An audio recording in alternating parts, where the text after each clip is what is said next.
Hello everyone, I'm Brahm Mithra, and today I'm going to talk about the Gorm expansion for Kingdom Death Monster.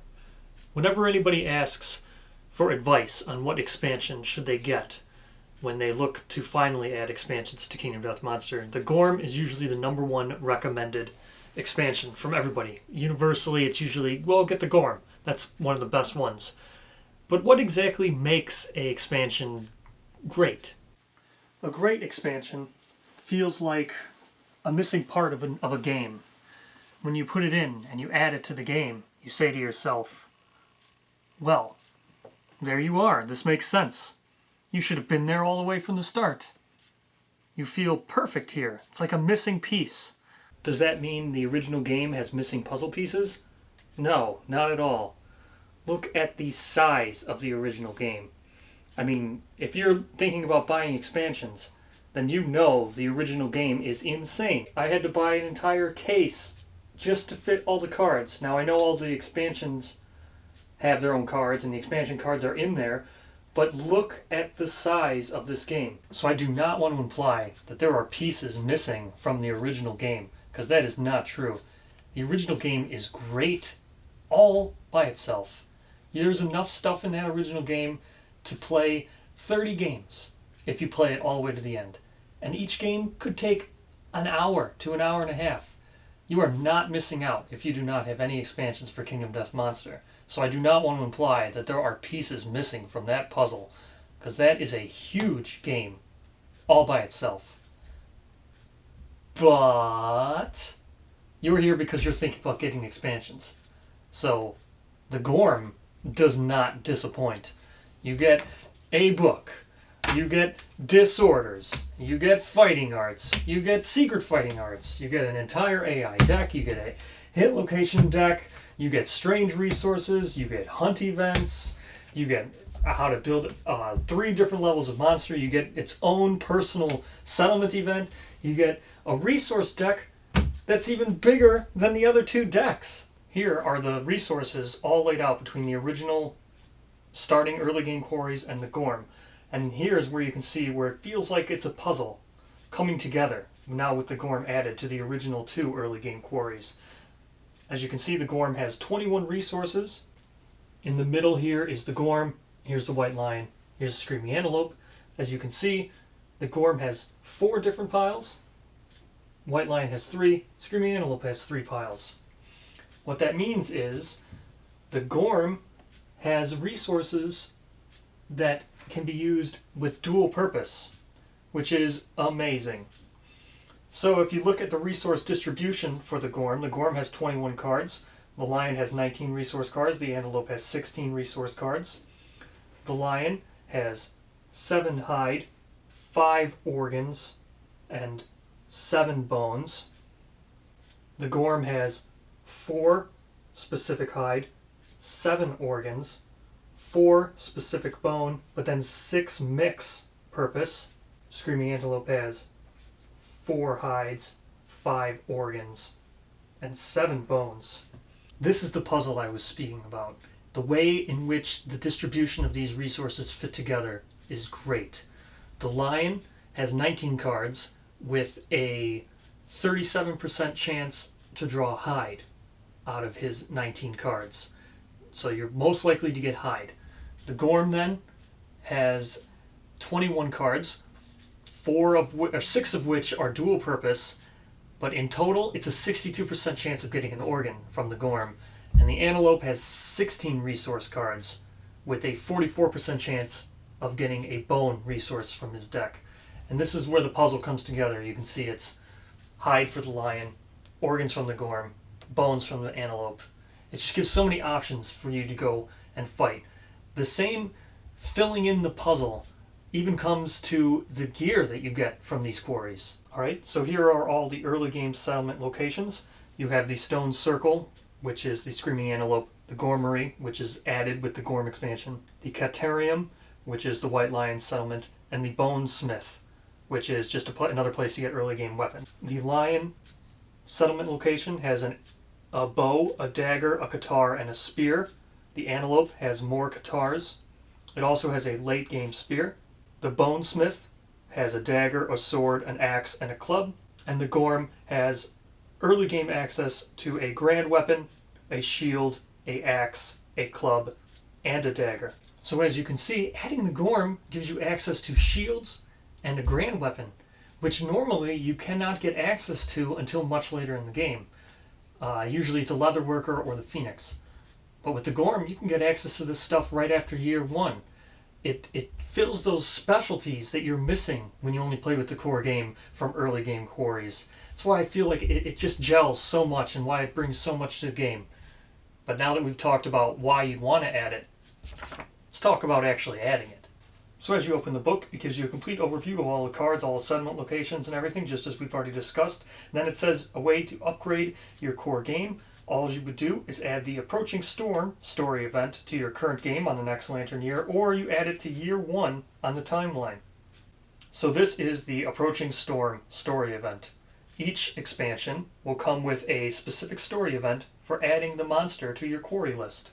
This one is unique because this one adds a chance for you to get Hovel right away to your settlement innovation. After the story event, you can now hunt the Gorm as a quarry, and you can do that year one, which is what's great about the Gorm. This expansion means you add it, you can experience it right away. And it won't get old right away either. The best thing about it is, unlike the Antelope and the White Lion, fighting a level 2 is the same as fighting a level 1 besides for a stat increase or the amount of resources you get. With the Gorm, there's a whole different story for the level 2 and the level 3. It's very unique in this map. The Fetid Grotto story event is for a level 2 Gorm, and you do an event when you approach the hunt, and then when you defeat him and you leave the hunt. Final March is the level 3 Gorms event, and I don't want to spoil it, but this one is really cool and does a lot of things that are different from your regular old hunt. And now that we've looked at how to add the Gorm, the differences between the level 1 and the level 2 and the level 3 Gorm, how they have their own story events attached to them, which is really unique. Let's talk about Gorm Climate. Gorm Climate is what's added every year to the timeline until you remove it, and it's not easy to remove. You need to do the Song of the Brave innovation and then defeat a Gorm. Until then, this is a reoccurring settlement event that does not replace your settlement event draw. It's added to the timeline, so you're always going to draw a settlement event, then do Gorm Climate.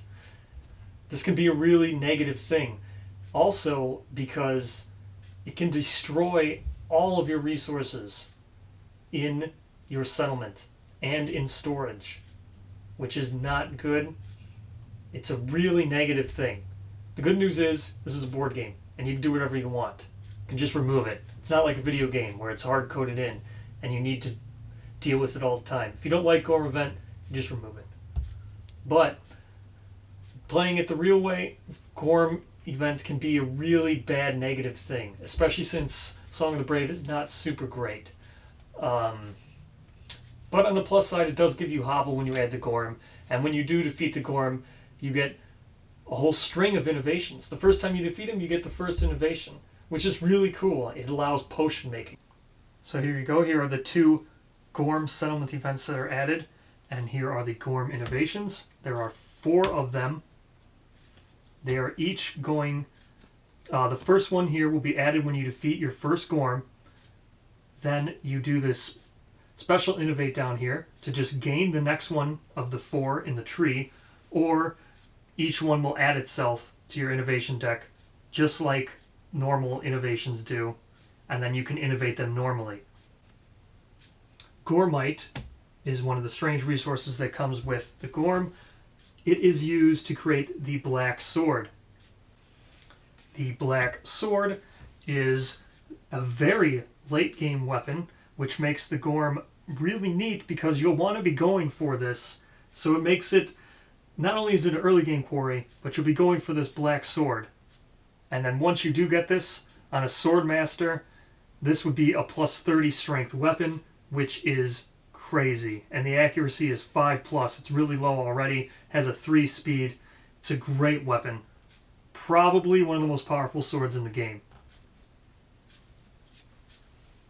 Now, just to highlight some of the other equipment, I don't want to go over all of it, but just to highlight some of the other equipment, You get this Gorman Suit.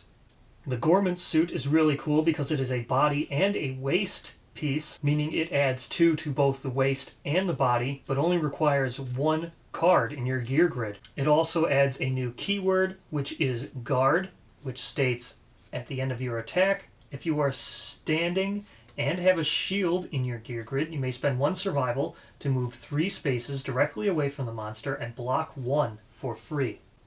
As I said, I don't want to go over everything, but one of the other great additions is this early game, the Greater Gax. This axe has deadly and reach too, and it's not frail like the bone axe. So this is a great alternative to that. So the Gorm body set is really cool because you can also improve it by adding the regeneration suit. Now I don't want to go over every single piece of gear and tell you which ones are good and which ones are bad, and this is how you should use it, and this is the best way, this is the optimal way of playing. I don't want to do that. I just want to inform you of the things that are in the expansion and whether or not you feel you would like it. Now, there's 2 more things I want to mention in reference to the White Lion and the Gorm, because adding such an early game quarry like the Gorm, you might find yourself deciding, well, should I hunt the White Lion or should I hunt the Gorm? Because the White Lion has a lot of things like the spear and the cat eye circlet that are like staples for everybody, but the Gorm offers alternative things that the White Lion offers. It offers other ways or close to the same kind of item. For starters, is with the Wisdom Potion, which comes from the potion making part of the Gorm expansion, which lets you play with the top card of the hit location deck always revealed. So you'll always know it's not on par with the Cat Eye Circle. The Cat Eye Circle lets you put them back in any order you want, and you get to look at 3. But it's good. It offers the same thing, so you don't need to feel like you need to be going after the Cat Eye Circlet. And the other one is the White Lion can give ammonia for free via a hunt event. The Gorm has a mood AI card, which you can kill the Gorm and get ammonia if he's killed with the mood in play. So there are things that the Gorm has that other quarries do, like the White Lion, but it's good that it does that because it offers the balance there. It doesn't upset the balance of the game. It doesn't say, oh, you know what, don't even hunt the lion anymore, or don't even... It doesn't break it to the point of eliminating what's in the game, which is a good thing. Just like with all Kingdom Death, the miniatures are amazing. The Gorm looks awesome. It comes with 4 narrative sculpts that you can customize any way you want with the sprues. 2 male, 2 female. It also comes with 1 pinup, which is a static pose. The pinups are always going to be the same, and that's the one in the middle with the regeneration suit. So I hope this video was helpful to those who are looking to buy expansions. Those who are looking on eBay for the Gorm, because some expansions from Kingdom Death are really hard to come by. Gorm being one of them. Dung Beetle Knight, another. Flower Knight, the Dragon King, the Sunstalker. These are hard expansions to come by, and they're also very highly recommended. But just because something's highly recommended doesn't mean it's right for you. So I hope that this video sheds some light on what you can actually expect from it. It is a very early game quarry. You can add it to every single game, even the Dragon King and the Sunstalker expansions, those campaigns that come in there. It's great. It balances out the specialties of the game. It helps you get those shields, helps you get an axe with reach, helps you get a very unique armor set, and it helps you get to a grand weapon even faster. So that's what you can expect from it, and I hope this was helpful for all of those who really can't decide or on the fence whether or not the eBay price is worth it or whether or not they should just wait it out till Black Friday. So thank you very much for watching. There's some playthroughs on the channel that I have of Gorm, so if you want to see a Gorm fight or how I react to Gorm Climate and how bad it can possibly be, or if you just want to see the weapons in use, you can check those out. Again, thank you so much and have a great day.